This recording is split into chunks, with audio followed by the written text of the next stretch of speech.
Bonjour les amis, ici Carole Rinaldi, j'espère que vous allez bien.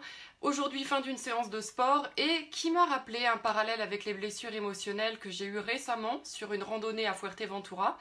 Randonnée dont je vais vous parler dans cette vidéo parce que elle est complètement une image de ce qui se passe avec le travail des blessures émotionnelles. Et parfois, par rapport aux questions que vous vous posez, il s'agit tout simplement de regarder ce qui se passe dans votre quotidien, regarder ce qui se passe, votre attitude face aux challenges que vous relevez peut-être dans votre travail.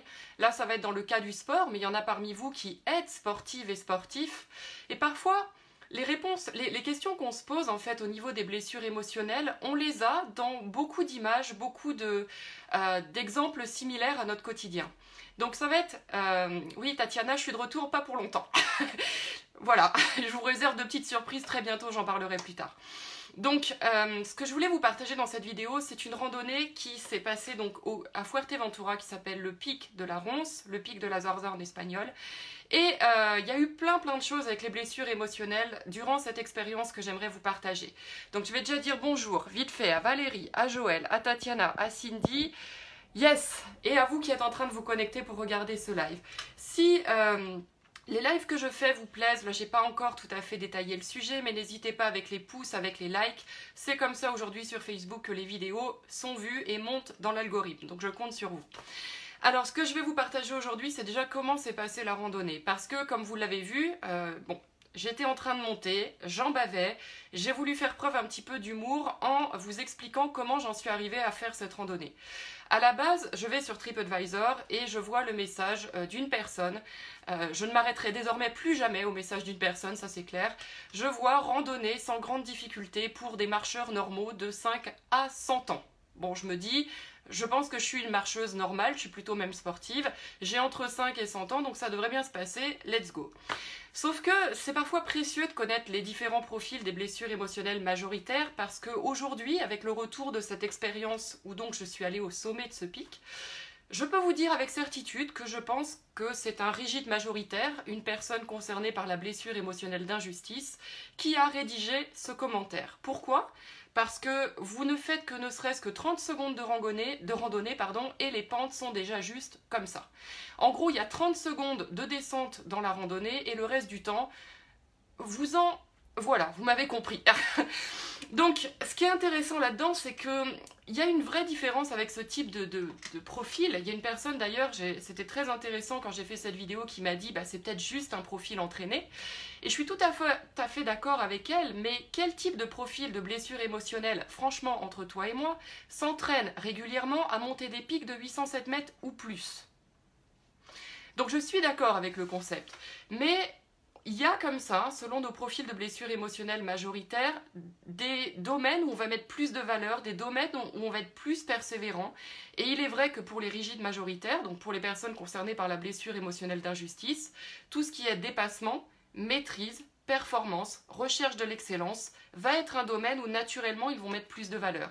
Donc c'est pour ça que je dis que ça ne me surprendrait pas que celui qui a écrit que tout marcheur normaux de 5 à 100 ans ne verra aucune difficulté sur le pic de la Ronce est certainement une personne concernée par la blessure émotionnelle d'injustice. Ce n'est qu'une hypothèse, bien sûr. Donc je vais à ce pic, et puis autre confrontation avec un profil de blessure émotionnelle majoritaire, je perds mon chemin. Et donc je perds mon chemin et je vais demander ma route. Et là, j'arrive dans un complexe en fait où il n'y a pas grand monde, mais il y a un homme contrôlant majoritaire concerné par la blessure émotionnelle de trahison. Et là, il me voit arriver et il voit que je parle pas, il voit que je suis touriste tout simplement. Et il arrive vers moi, le torse comme ça. On y va, let's go, il y a une demoiselle qui a besoin de quelque chose, donc il me pose la question, de quoi vous avez besoin? Il parlait français, donc je me dis c'est encore mieux, il va pouvoir me renseigner, tu vois. Et je lui explique, voilà, je vais au pic de la Ronce et j'ai pas mon chemin. Et le problème, encore une fois, pourtant, je connais les différents profils de blessures émotionnelles majoritaires, c'est qu'avec les contrôlants, j'en fais moi-même partie, on est assez bourrin. On est assez action-réaction sans forcément prendre nécessairement du recul.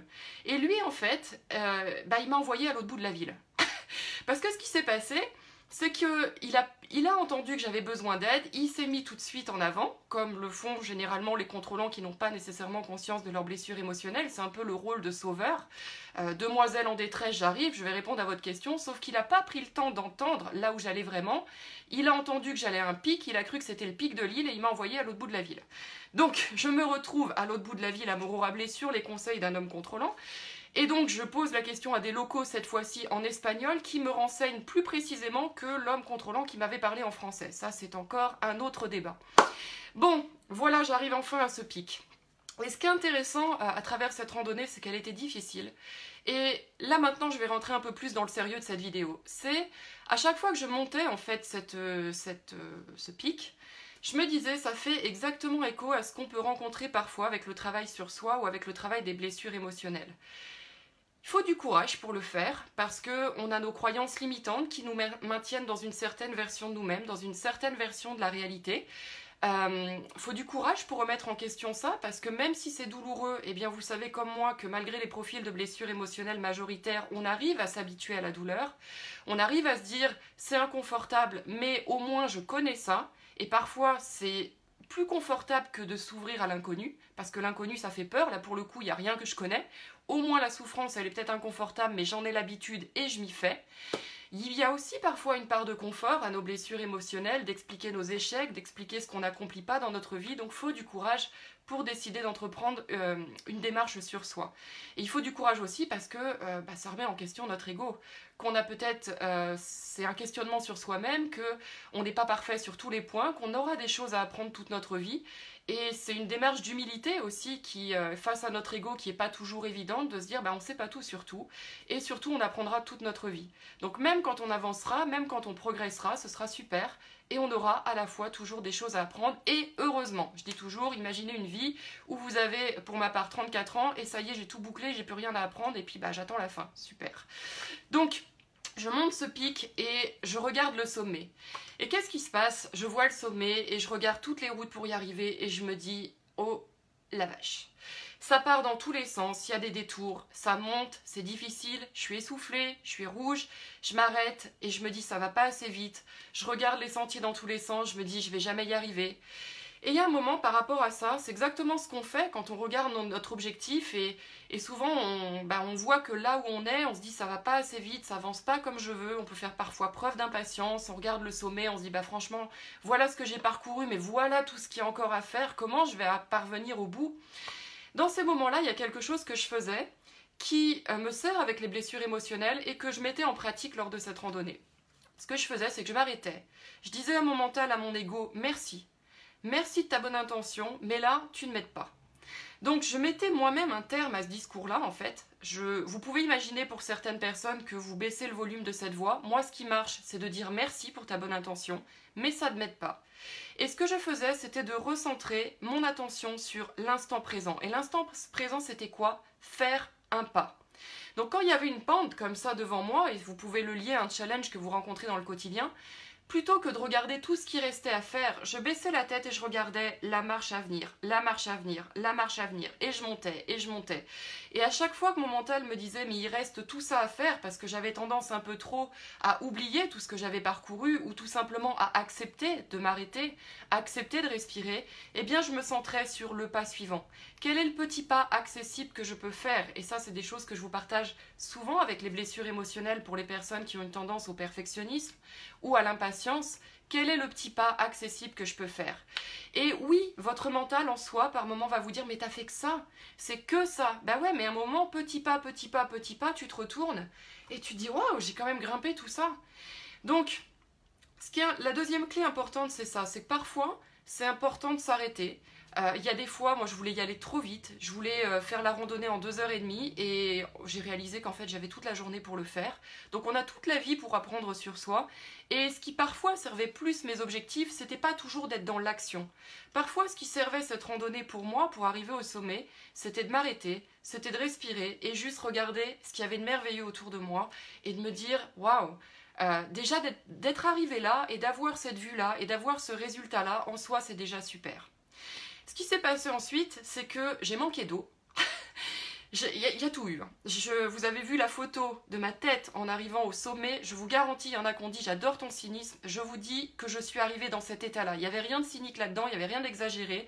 Je suis arrivée avec le t-shirt sur la tête, la bouteille vide. Et je vous raconterai la fin de la randonnée parce que c'est vraiment comique. Donc, je monte, je manque d'eau et là, je panique. Je suis déjà à 2 heures de randonnée. J'ai soif, il fait chaud. Je vois le sommet, je me dis, la vache, comment je vais faire? Il n'y a personne, je suis toute seule au milieu de nulle part. Et là, ma blessure d'abandon se manifeste. Comment elle se manifeste? Je me vois morte avec les chèvres sur une colline. Voilà, donc il y a mon ego qui s'emballe dans tous les sens. Et pour vous dire, je commence même à suffoquer parce que mes pensées sont en train de prendre tellement d'ampleur, j'en rigole, mais j'en rigolais pas sur le moment, de me voir sans bouteille d'eau, coincée entre le retour qui est loin, le sommet où je galère pour monter et il reste une sacrée distance, et là, dans la précipitation, mon mental qui est en train de s'agiter, mes émotions qui montent, non pas par rapport à ce qui est en train de se passer dans l'instant présent. Dans l'instant présent, je manque d'eau, mais ça va, je viens de boire. Dans l'instant présent, je respire. Dans l'instant présent, j'ai mes jambes. Dans l'instant présent, tout va bien. Je suis en train d'anticiper ce qui risque de se passer. Et donc là, je panique.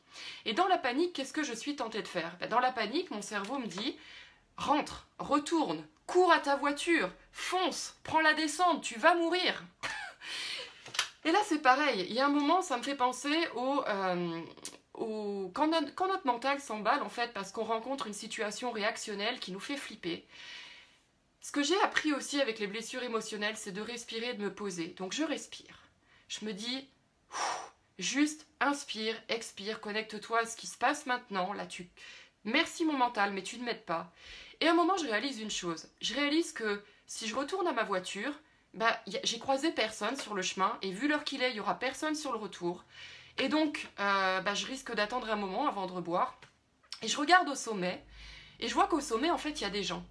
Et je me dis, tu vois, la décision que j'aurais pu prendre, dictée par la peur, parce que je flippais, en fait, de non, monte pas, tu vas pas avoir assez d'eau, tu vas te sentir mal, tu vas faire un malaise et on te retrouvera au bout de X années.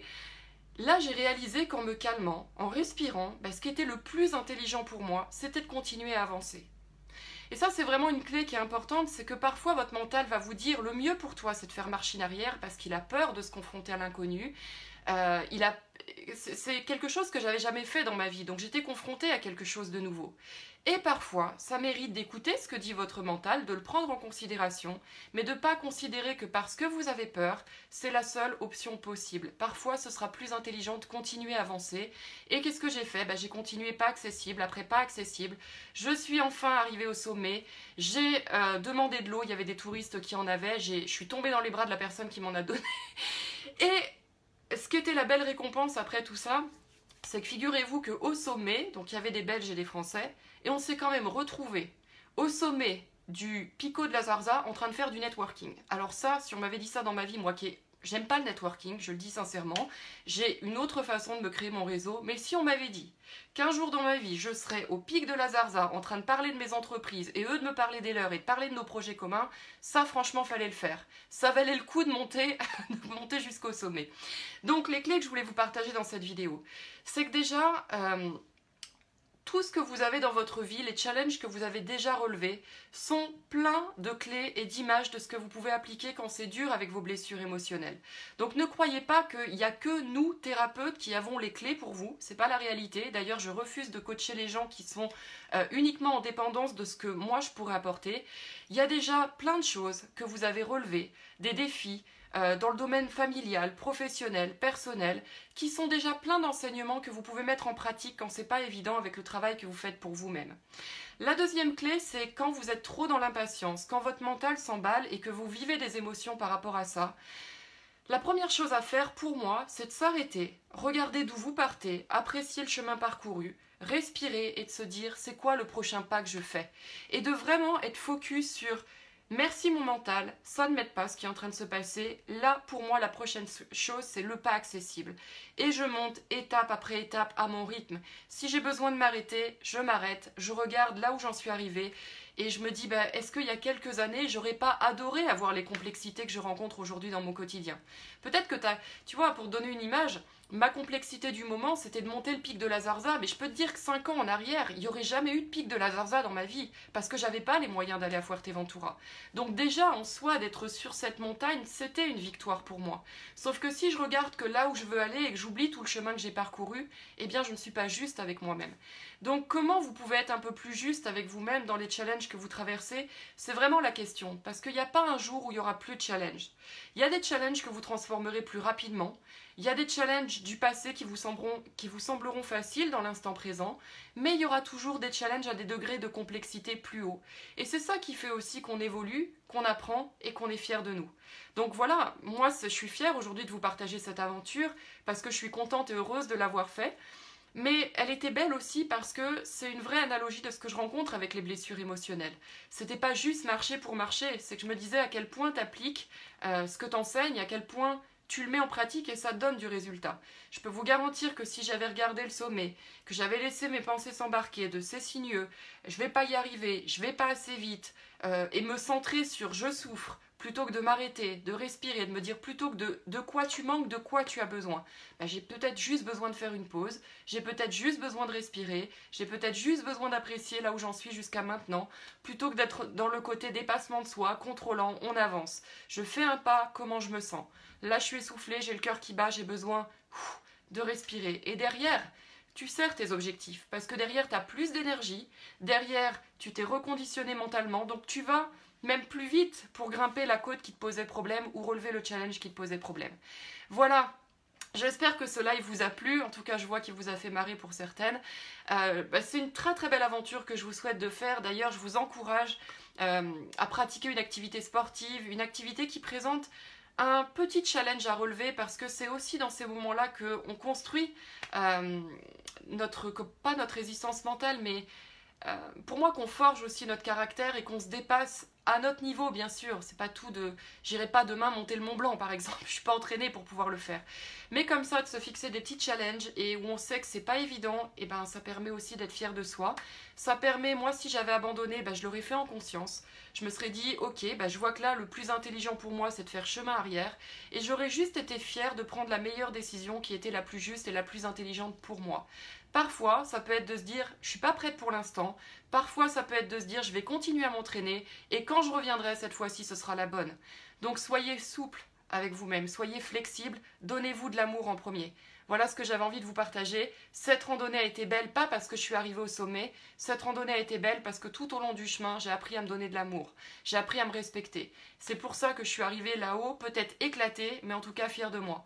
Et pas dans l'épuisement des ressources de mon corps, en me disant que la seule façon d'être fière de moi, c'était de m'arracher et de finir là-haut sur les rotules. Si cette vidéo vous a plu, n'hésitez pas à la partager, et je vous retrouve très prochainement pour d'autres lives. Bye bye.